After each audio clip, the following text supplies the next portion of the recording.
We will get to episode 253 in just a moment, but before we do, I'd like to ask for your support of iCantCU. Whenever you need to make a purchase at Amazon.com, please use my affiliate link by going to iCantCU.com/Amazon. That'll take you directly to Amazon.com's homepage. Shop as you normally do, check out as you normally do. It doesn't cost you anything more, and I may earn a small commission on qualifying purchases. Again, that's iCantCU.com/Amazon. Thanks so much for your support. I really do appreciate it.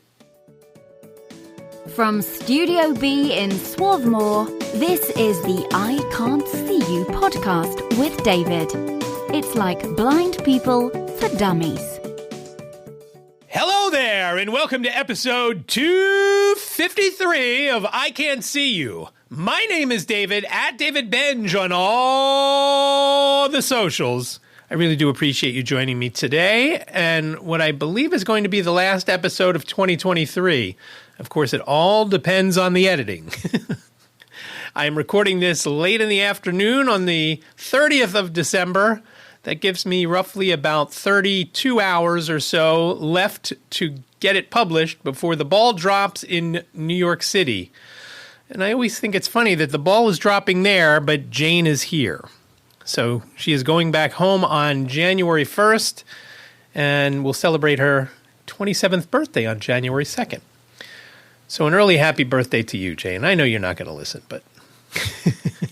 So I do have a few things to talk about today, and again, I'm going to try to be brief, and I heard something funny the other day, that if you need to do something, do a 10-minute speech, you need a week to prepare. If you need to do a half an hour speech, you need a day or two to prepare. If you need to speak for an hour, I could record it, I could talk right now, and... So it kind of made me wonder how much I'm preparing, because I'm basically just giving the recap of things that have gone on with me and things like that throughout the week.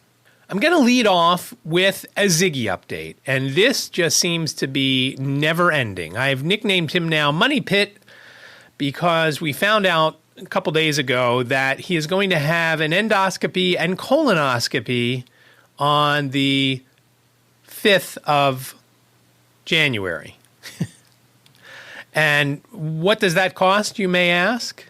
About $5,000. Now, since all his trouble started back in the end of September, we've probably spent around $4,500. Now, we have started to receive some of that back from insurance, but it's not, of course, all covered, as I mentioned in the last episode.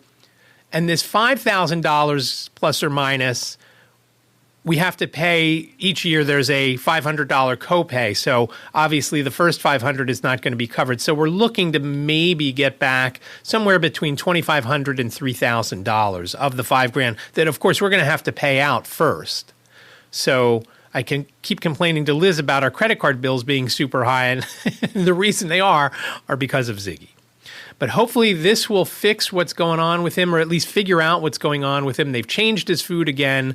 So we have all sorts of different types of food here at the house that some unopened we can send back.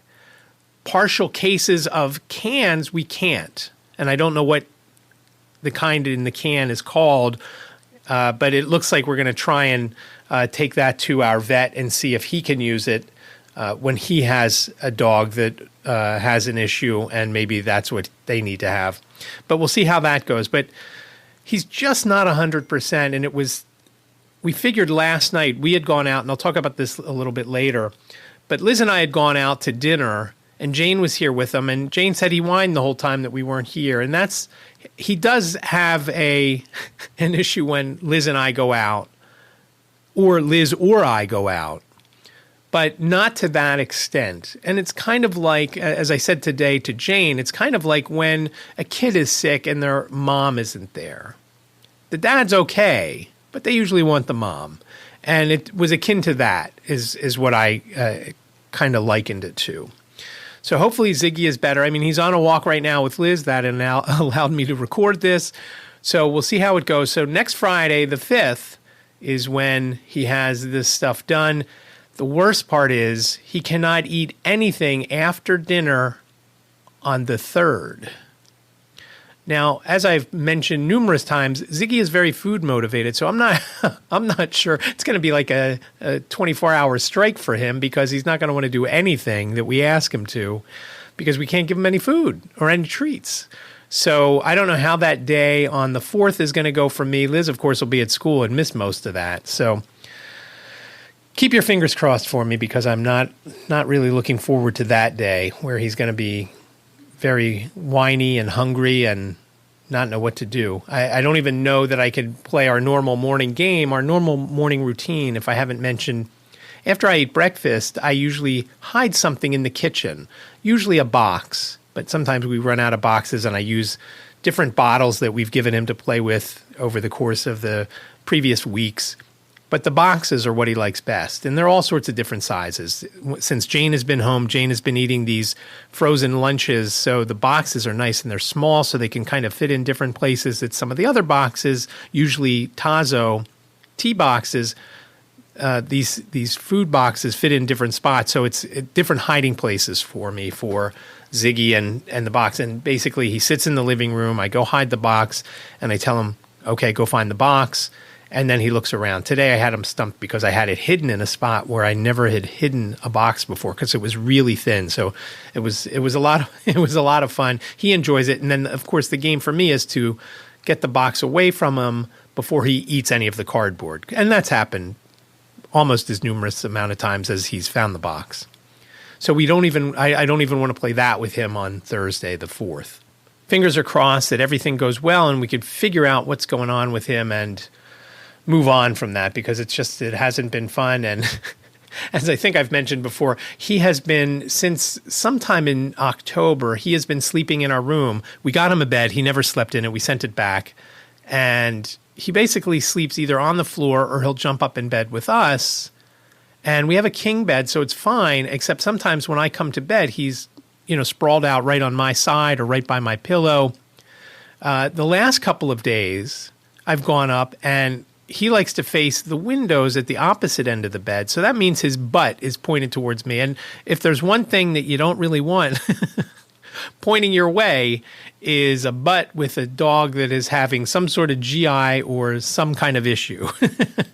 Although I have to say that I haven't noticed anything. So, but that's how it's been the last couple of nights with Ziggy.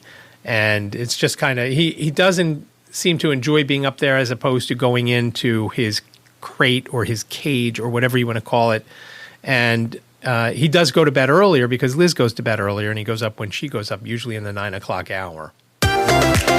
Liz and I, as I mentioned, went out to dinner last night, and I was told that we were going out since Jane was home and Jane could watch Ziggy and we wouldn't have to put him in, and everything would be good, and at least he'd have somebody to play with.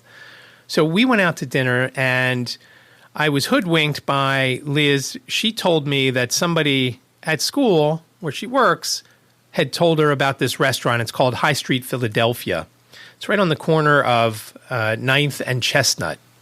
It is the southeast corner of 9th and Chestnut. And when we got there, to my surprise, Harriet and Lisa and Mary from the Keystone chapter were sitting at a table that we ended up at. And the table was big, so I knew there were more people coming. And Harriet and Lisa set it up, and I really do appreciate it that they did this. They did it to celebrate me becoming first vice president of the National Federation of the Blind of Pennsylvania. And it was a lot of fun. We hung out for a few hours, and we had some good food. Now, it's interesting because evidently on parties of 8 or more, and I don't remember how many total were there because I haven't taken a minute to count, but we weren't told, Harriet wasn't told, that there's a $75 minimum per person when you have parties of 8 or more, which of course is a lot. I don't know how much everybody paid because they didn't give us a bill. We ended up tipping Adam, who was our waiter, $30, but everybody else's bill had the tab built into their bill. So we sat around and we talked, and they all said really nice things about me. Kenny said that he chose coming to dinner with us there as opposed to going to something. He is a vet instead of going to the VFW post where he usually goes when there was an event. Mark Bias was there, and Jim Antonacci and his wife Pat were there. Jim is the former president of the National Federation of the Blind of Pennsylvania. And so it was nice to have everybody there. And, of course, the three others that I mentioned, Harriet, Lisa, and Mary. Now, unfortunately, Mary's dog, Malia, was not there. And I was disappointed when she said she wasn't under the table when I sat down, because I was careful when I sat down because usually, the dog sits under the table. But she wasn't with her. Mary was solo yesterday. So I really do appreciate that. It was really nice, Harriet and Lisa putting that together. And both Harriet and Lisa also had some very nice things to say about me. And Liz said to me after, she said, do you think you can do what they expect you to do? So I don't know. We'll see. But the pressure is now on, evidently. And it was a lot of fun. And it was good to get out in Philadelphia. It's been a long time since Liz and I went out to dinner in Philadelphia, not part of some other event, meaning picking me up from one thing. And usually, listen, and we considered it last night too, but we were so cold by the time we walked back to the car. We hadn't gotten dessert at dinner, and we thought, and Jane had texted us, and she said, I want something sweet. And we thought about stopping at Franklin Fountain, which was just a few blocks down the street, down Market Street. And we were going to drive right by it to get back on I-95. I was so cold when we were walking back to the car that I didn't want to stop there. And it's always a hassle finding parking in that area because there's obviously you don't want to pay it for a garage to spend 20 minutes there, and street parking is usually tight. But High Street, Philadelphia was where we ate. The food was really good. We shared a couple of different pizzas. Although it's a fancier place than that. Don't let it sound like, oh, they went to a pizza place. Liz said that we were a little bit underdressed. They had all sorts of higher end meals, and I'll put a link in the show notes so you can check out their menu. It wasn't a lot of things on the menu. At first, they talked to us about doing a chef's choice, which I knew Liz wouldn't be up for that. And again, most of the things they had, I didn't really want to. They had some sort of pasta dish, for example, that I probably would have gotten it, but the sauce was a brisket something. And I'm like, not too big on the brisket, so I passed on that. So I ended up with a pizza that had anchovies and some other things. Liz had a margarita, and Harriet had one that had a chestnut cream sauce, and she offered a piece to me, and I gave her some of mine. But I'm not big into cream sauces, so I passed on that. But Lisa, this is the funny part, and I have a question for you. Lisa was going between the one with the anchovies and another one that had some squash on it and had some Calabrian chili oil and some honey. And I went back and forth with those two choices too. Again, saying to Liz, I said, I have always believed that Lisa and I are somehow related. And the issue is, of course, and she and I have talked about it. She's black. I'm obviously not. And she said to me, well, what if it was an ownership thing? I said, we can't fix that now. It is what it is. And so is that a big deal if that's how we're related? Think about that. Let me know your points. Call 646-926-6350 or email iCantCUpodcast@gmail.com. There are so many similarities between the two of us. I just don't see how she can't be related to me. I just don't see it. She acts a lot like my mom. In fact, she brought it up last night. She loves to make coffee in a percolator. And my mom swore by the percolator that she has, which my friend Alex still has. When my mom died, I gave it to him. He wanted it, and and he still uses it from time to time, which I also think is hysterical. And maybe people of our age, as we get, Lisa's a little bit older than us, me. And so maybe it's just that age range that I don't drink coffee out of a percolator, so I don't know. But Alex obviously does, and Lisa does. And I just think it's funny. I just think it's really funny how similar we are and how we always, when we're doing White Canes Connect, and yes, she is the co-host and actually the creator of White Canes Connect, how we always have the same questions when we're talking to people. Sometimes she'll get a question out and I'm thinking, oh, I was going to say that exact thing. Or vice versa. The same thing will happen. And it won't be just a basic question. It will be something a little deeper. And it's just weird how we click like that. Now, when we are out, for example, at the NFB of Pennsylvania State Convention, people thought we were married. And that's happened a lot too. And that's also kind of funny. But there are too many similarities with us. And I asked her last year before Christmas, I said, if I got you a 23andMe or a Ancestry DNA kit, would you do it? And she said yes, but I didn't. I ended up forgetting too close to the holidays. And this year I didn't. It slipped my mind. But I just can't see how we're not related. I just don't see it because there's too many similarities. So it was a really nice evening out. We really enjoyed it. So again, thank you to Mark and Kenny and Jim and Pat and Mary and Harriet and Lisa. Thank you so much for setting that up and arranging that. I really do appreciate it. And all the kind words everybody said. And now the pressure is on. The main thing I wanted to talk about today was accessible apps. And I know I've beaten this into the ground, but it is a big issue for anybody that's blind or visually impaired. I love Alt Nation on SiriusXM. I listen to that, I don't know how many hours a week. At least a couple hours a day. Whether it's when I'm in the shower or when I'm in the kitchen making something, or whether I'm just sitting at the computer thinking about things that I need to either write or do or edit or whatever. I listen a lot. So they have this music director, quote unquote, position, or I don't know what you would call it, but every so often they send out a survey of your favorite songs on Alt Nation. And they used the results to base their Alt 18. Each weekend they have top 18 songs as requested. And so you could tweet about it by just using the hashtag Alt 18. But you can also enter your favorite in when you do the survey. But the main part of the survey is to get an idea of what you like, what you don't like, what's been playing too much, or if you're tired of it or whatnot. So what happens is they play a clip of a song, and then you have to say, love it, like it, it's okay, don't like it, hate it. And then once you click that, then you go to tired of it, getting tired of it, or not tired of at all.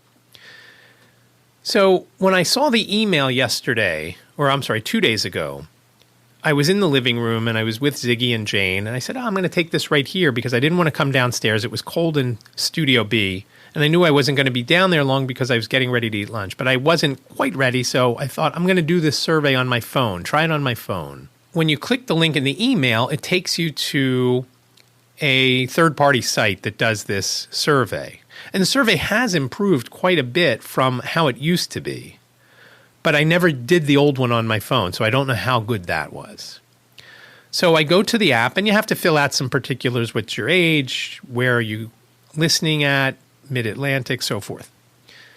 And then you go into the survey, and there's, 25 or 30 songs they give you clips of. And the songs range from 10 seconds to 15 seconds, give or take.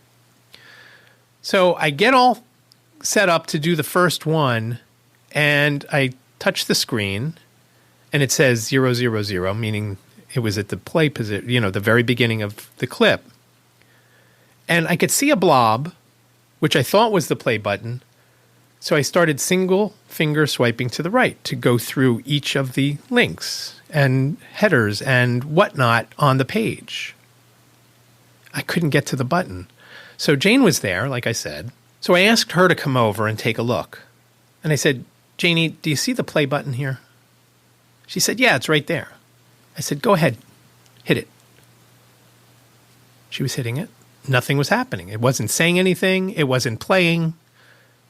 And I said, all right, well, let's start up here and just watch me as I flick through and see if it ever, when you touch something on the screen and voiceover is on, sometimes there'll be a little outline that a sighted person would be able to tell, okay, this is what's selected now. This is where the cursor is, if you will. So I touch the 000. Actually, I go to the top of the screen, which was the 000. I don't know that I touched that or if I just got to the top. And then I started swiping to the right with a single finger. First one, second one, and then by the time things started being said, they weren't visible to Jane. So I don't know where those things were, but it went right past the play button. So to do the test, and I didn't want to stop because I thought if I stopped, I wouldn't be able to do it when I went back on the computer.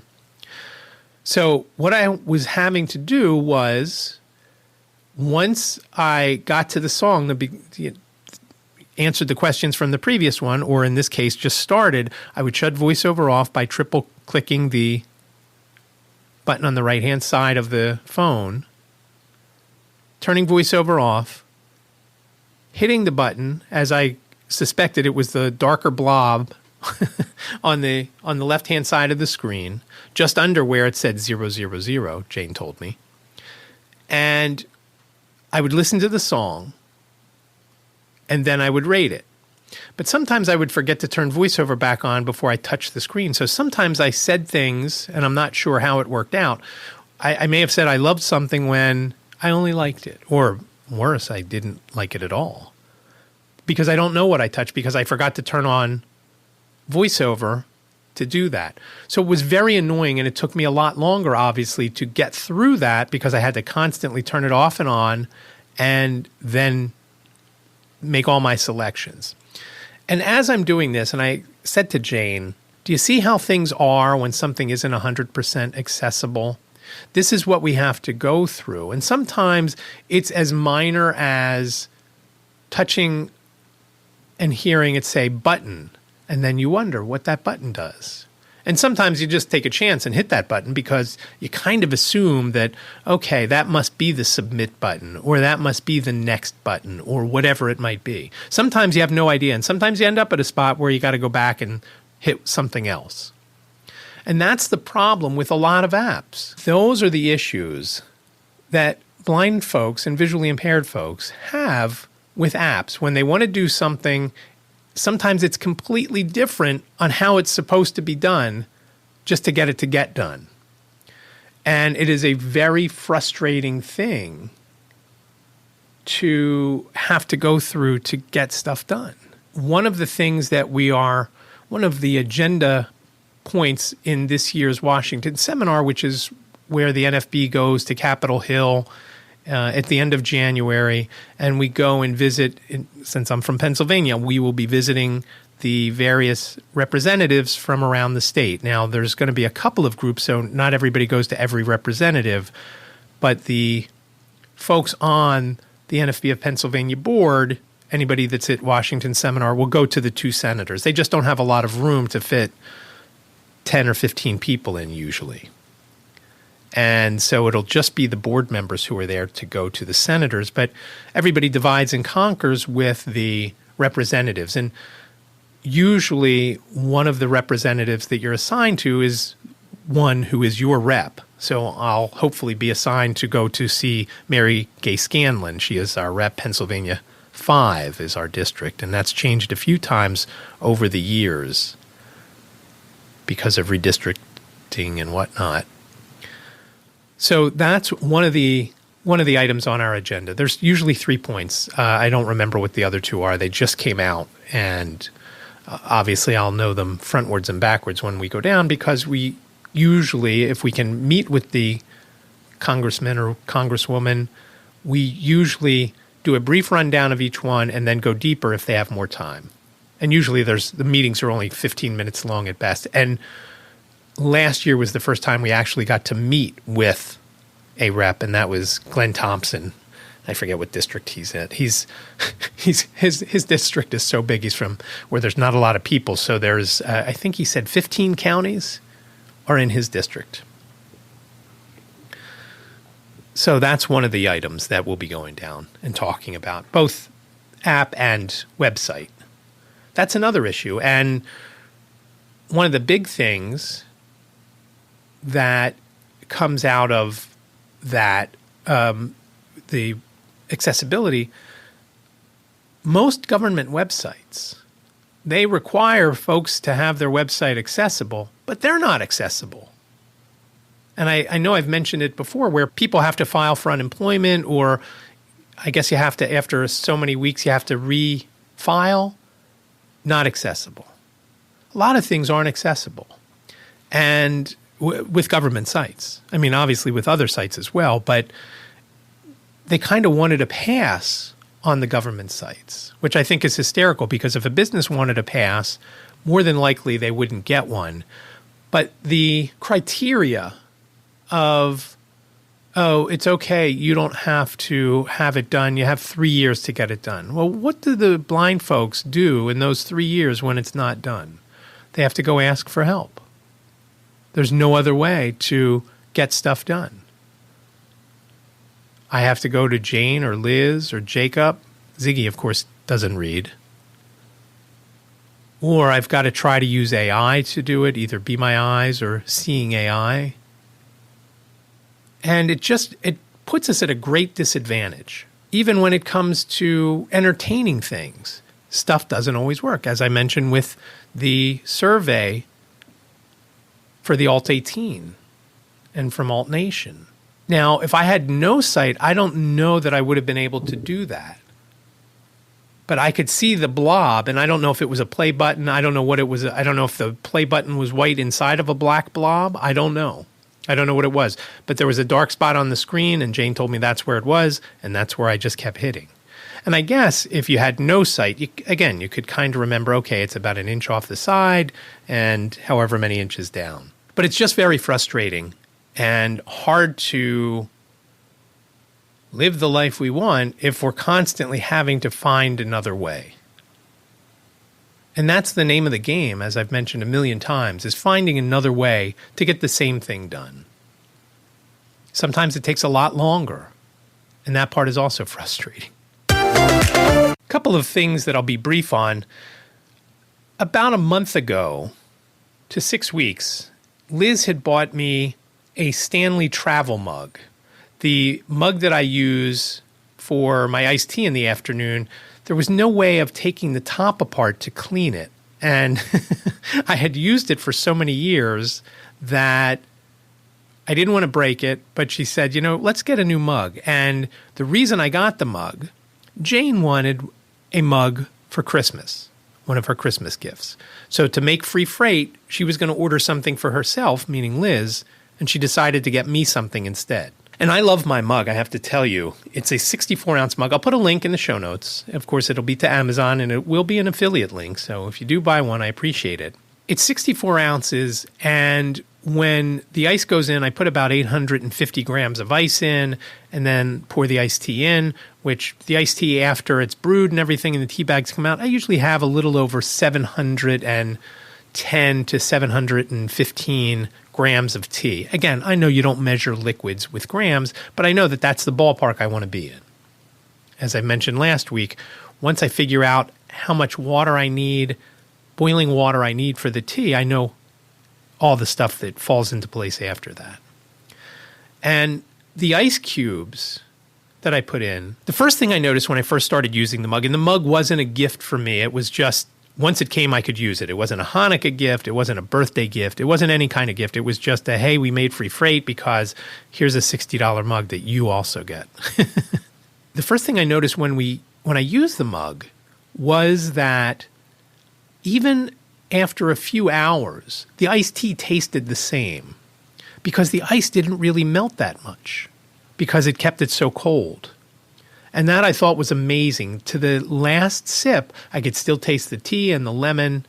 And even as I'm eating the ice cubes at the end, and the ice cubes do get nice and soft after sitting in the liquid all day, because I usually make the tea at around 4 in the afternoon and drink it all through the night until I go up and do the dishes. The tea is usually done by 11, but I eat the ice cubes once I'm down working on the computer and whatnot. And of course, now that it's cold out, I have the heater going in Studio B when I'm doing that because I would get so cold. So I'm really glad that I got this mug. I really do like it. The lid it came with a straw, but I'm not big into the straw but it has a nice wide mouth. So even smaller ice cubes sometimes get through. So it's just, I just like it. And again, I'll link it in the show notes. But here's the funny part. So Jane's mug came the same time mine did. Now mine is all black. It's I forget what kind of black. I think it's a glossy black. I don't even know. It's dark. And the lid is dark. Jane got a cream colored one. I think she got the same size. In fact, I think she got the same exact model, except hers is cream. So when Christmas Day comes and she opens it, she said, "Oh, there's something wrong. There's a blemish on the handle." I'm like, it's just a small thing. No, but I really notice it. Of course, I didn't notice it. I wouldn't have done anything for that. But then she noticed the lid was a little weird. That's one thing with the lid. The lid is a tight seal. So when I make my tea and then swish it around after I put the lid on, nothing comes flying out, unlike my big $9 Coke, I forget what restaurant we got it at, a pizza guy. It might have that name on there too. Down in Delaware, there's a pizza chain that we used to go to, and Jane got this for me, the newest one for me when she was at one of them. But the lid didn't seal tight on hers. So she's like, I got to send it back. If it were just a smudge, maybe I'd keep it, but I'm going to send it back because the lid is weird. The replacement one came today. She said the bottom is dented. And it's not a big dent, but when I took it over to the counter to put it on the counter, it doesn't lay flat. It doesn't sit flat. It rocks back and forth, which of course is terrible when you've got it full of whatever you got in there drinking. She usually drinks water in hers. And of course, mine, like I said, is iced tea. And so obviously it's got to go back. Now, they didn't ask for the other one back when they sent out the replacement. I'm guessing they're going to ask for this one back. And it's just kind of funny how it just happened. Again, we're going to get a third one for her. And unfortunately, we're going to have to see if we can get it shipped to her in New York, because now she's going back, like I said, in a couple days. They're certainly not going to get one to her by the 1st. So hopefully she can get one shipped to her right at home. The only thing that I don't like about the mug is it will not fit in any kind of cup holder inside a car because it's not tapered at all. It seems pretty stable. It's much narrower than my 64 ounce, or I think the other one, the plastic Coke mug that I used was 59 ounces. And again, I don't fill with complete tea. It's got a lot of ice, like I mentioned, about 850 grams of ice, and the tea. So it's roughly about 30 ounces of tea, iced tea. And then, of course, about 120 grams of lemon juice, which works out to the juice of about 3 lemons, give or take. So I just thought it was funny that she's gotten this mug and she still can't use it. I mentioned last week about That Real Blind Tech Show's end of the year show, along with Double Tap, where there was a crossover episode. And I've listened to all of That Real Blind Tech Show, and actually Liz heard me laughing when I was listening the other day, and I'll tell you in a minute. And then Double Tap, their episode came out yesterday, the 29th. And the funny thing is, Double Tap's length is roughly about 58 minutes. That Real Blind Tech Show's length is about an hour and 40 minutes. Now, of course, Brian puts in all sorts of movie clips and things like that. He also, and you won't hear this one on the Double Tap episode, but you will hear it on That Real Blind Tech Show. He also did a rap song called The Real Mr. F. And if you listen to Double Tap, you know they have their boss is Mr. F. And that's why Brian did it, because he obviously, his last name is Fischler, so he is also Mr. F. But it's just kind of funny. So That Real Blind Tech Show episode 144, I'll link to it in the show notes. Double Tap from the 29th of December. I will link to that in the show notes, and you can compare them if you have if you have time to listen to both. If you want the shorter version, obviously you can listen to Double Tap. You want the longer version, you can listen to That Real Blind Tech Show. But that was a lot of fun being on with those guys, and I was glad when I listened that I didn't sound as dumb as I thought I sounded when we had finished recording that day. And I was happy about that. And Brian and I had talked about that. And he said, no, you sounded good. And I don't know about that, but it was fun to be on. And I do appreciate being included in that. Again, I really enjoyed it. So check those out. Again, episode 144 of That Real Blind Tech Show and Double Tap from the 29th of December. If you're not familiar, Double Tap puts out an episode 6 days a week. 5 new episodes, and then usually the Saturday episode is a recap from things that have happened earlier in the week on the different episodes. And while we're at it, let me mention episode 092 of White Canes Connect. I mentioned it last week, but it was the year-end episode, so we haven't put out a new one yet. And in it, Lisa and I do a wrap-up of the NFB of Pennsylvania State Convention that happened in November in Harrisburg, and we did it with feedback from people who attended. We had some emails and a voicemail. And the cool thing is with the emails, we had them read by AI. So if a girl had sent in the email, we had a woman's voice do the reading of the email. And they sound really good, I think. And the same thing goes. If it was a guy that sent in an email, we had a man's AI voice read it. And I was telling Jim last night, the NFB has these things called kernel books, and there's these short stories that when we go to events, especially with sighted folks, because again, they're not in Braille, they're just little tiny pocket books, the audio versions of these books and the AI voice that read Steve Morelli's email sound very similar to me.